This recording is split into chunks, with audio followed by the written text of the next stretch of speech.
So at ito na nga mga DDS, makikinabang kayo dito. No, Bicolano check. 20 na bigas, pasok sa panlasa. Ibig sabihin, magandang klaseng bigas sa halagang 20 pesos na kilo ng bigas. So yung dating layunin ni PBBM at hangarin na magkaroon ng 20 pesos na kilo ng bigas na pinalalabas ninyo na ipinangako, o ito, ginawa na ng Pangulo. So ano masasabi nyo dito? Bakit yata parang tahimik kayo dito? Makikinabang kayo dyan. Yan ang tinatawag na programa at proyekto na pakikinabangan ng taong bayan. No, 20 pesos na kilo ng bigas, imagine mo, 2026 na. Meron na uling 20 pesos na kilo ng bigas. So ito, panoorin natin. Magandang hapon po, President Marcos.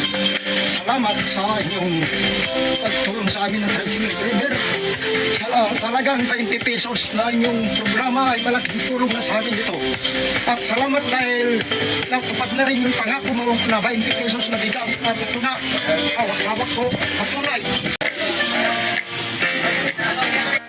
Sa aming mahal na Pangulong BBM, maraming pong salamat dahil po dito sa 20 kilos na binigay niyo po para po sa amin.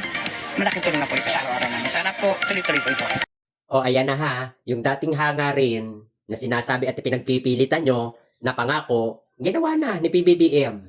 No, ganyan ang nagtatrabaho. Hindi yung patravel-travel lang, papunta-punta kung saan-saan, tapos ang taas-taas ng trust ratings. Aray ko. No, sana makita natin yung ginagawa at yung magandang ginagawa ng ating mahal na Pangulo. Kasi whether you like it or not, the President of the Philippines is si PBBM. No, pangalawang Pangulo lang si Sara. Kumbaga, wait, Vice Presidente ba si Sara? O adventurer? Kasi, imagine niyo ha, Vice Presidente siya na pinapasahod ng taong bayan. Pero ng taong bayan ang pinapasahod kay Sara. Tapos may pondo naman siya. Pero bakit wala siyang mga programang ganyan? Bakit wala siyang mga proyekto na makakatulong sa taong bayan? Bakit walang ganun? Samantalang si PBBM, ginagawa ang kanyang mandato, pilit yung pinababagsak. Samantalang yung walang ginagawa, pilit yung iniaangat. Eh, baro yan. O, wag kayo magalit kasi sinasabihan kayo ng 80-80.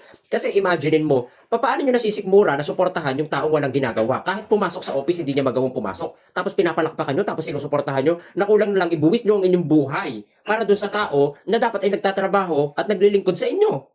Di ba? Ang nangyayari, kayo ang naglilingkod dun sa dapat ay pinaglilingkuran kayo. Kayo ang tumutulong sa mga Duterte. Samantalang yung mga Duterte, walang pakialam sa inyo. Di ba? Imagine niyo, ang dami-dami nyo na diyan. Mga nakakasuhan, nakukulong, nagtatago. Ay, Diyos ko po.